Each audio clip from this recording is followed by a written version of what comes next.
这一套竟然包含了4个黄金圣斗士，而且看花花绿绿的裤衩和头发就知道是动画的配色，甚至里面还给你包含了一个神。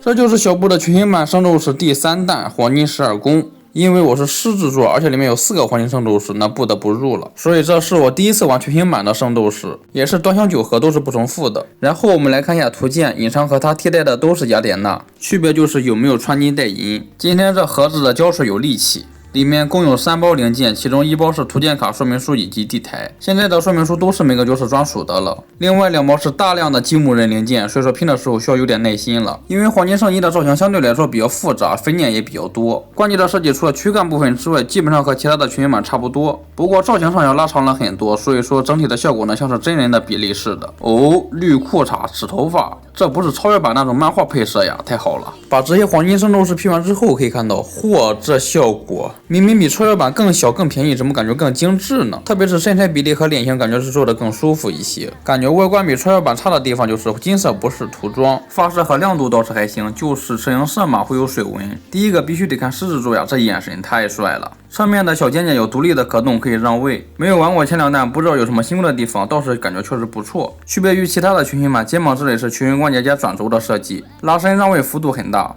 可以看到大臂装甲是套上去的，小臂是半个新规，所以在分件中间又多了一段平转。因为装甲的缘故，腹部也是给到的新规设计。裙甲是转轴关节连接的，可以让位。大腿平转关节以下呢，就完全是新规的造型了，挡住了关节的外观，效果更好一些。缺点也是有的，小臂装甲太大了嘛，所以说有干涉。无论转到侧面还是背面，曲轴都达不到90度。木的话是我第一个拼的，确实是惊艳到我了。作为90块的全新版，它的比例呢竟然很接近于真人了。而比起正比例是矮 Q 一些，毕竟原作呢是很细长的。面雕我是挺满意的，头盔是全包的，怎么感觉有点像赛文的头标呀？能够拆下来倒是，就是没有手型可以握持。背后的头发是可以转动的，羊角是全员关节连接的，有一定的可动幅度。金牛的身材最壮实有还原出来，这是通过延长肩部的关节来实现的。肩胛做的大呢也能还原一些，让位幅度也够大，不用担心。新规的小臂小腿呢也是做的够粗。你说腹部装甲又不是紧身衣，为什么要刻画出来腹肌细节呢？可能就是为了凸显他长得比较壮吧。他的头盔也是全包的，不过没有头发露出来。最后巨蟹座呢那是排面，因为他是这一弹唯一一个有替换手型的。我猜是因为他占了冥王神话里面的那一代的光，这一根手指头可是和神打的有来有回。这一弹里面我最喜欢的声音造型呢就是他的，可以看到都是比较大块的，而且尖刺比较多。玩他的时候才注意到，因为他的肩胛是摄影扣连接在胸甲上的，所以说呢有干涉，不能够大风车抬胳膊的时候要注意一下。除了巨蟹的手之外，他们4个的配件只有头发，因为白羊和金牛的头盔是全包的，所以说呢是给到了完整的。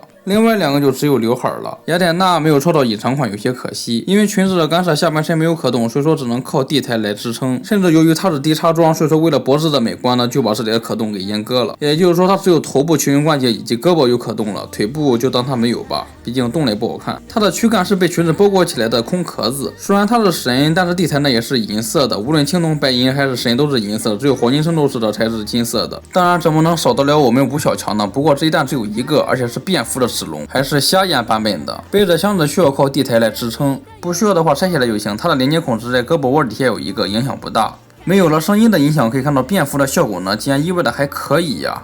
这么小做的造型也不错，代价就是胯部的可动了。它躯干处都是完全新规的嘛，是硬塑料材质的，小臂也是新规零件，而下半身的话应该是通用的吧，做的也是比较用心，而且还有褶皱细节。没想到脚尖也是新规的，你说为什么要做这个状态？我本来以为它是要搭配贵贵，结果看了一下，它当时没有下呀。配件的话就是这一个声音箱漏，做的是蛮精致的，除了底部之外呢都有花纹雕刻，盖子可以打开，里面的空间很大。贵贵本来我以为他是一个熊孩子，结果没想到他有事是真上呀，而且后来还成了白羊座。他比那些圣斗士要小很多，不要以为他是新规开模的。可以看到，哎，这就是星光马假面骑士的素体。他的衣服都是新规的，而且膝盖有细节。他的配件给了一个天马座圣衣，可以搭配之前说的变幅版的星式。大小刚好可以把它放到箱子里面。吴小强既然有了，那么吴小弱当然也会安排上的。这弹给到了幼狮座，但没想到他成为了下一代的吴小强。不过终归还是一开始的青铜圣衣，装甲太少了，看着小腿，和子龙是一样的。他有上半全甲是直装连接的，想让位的话需要旋转过来。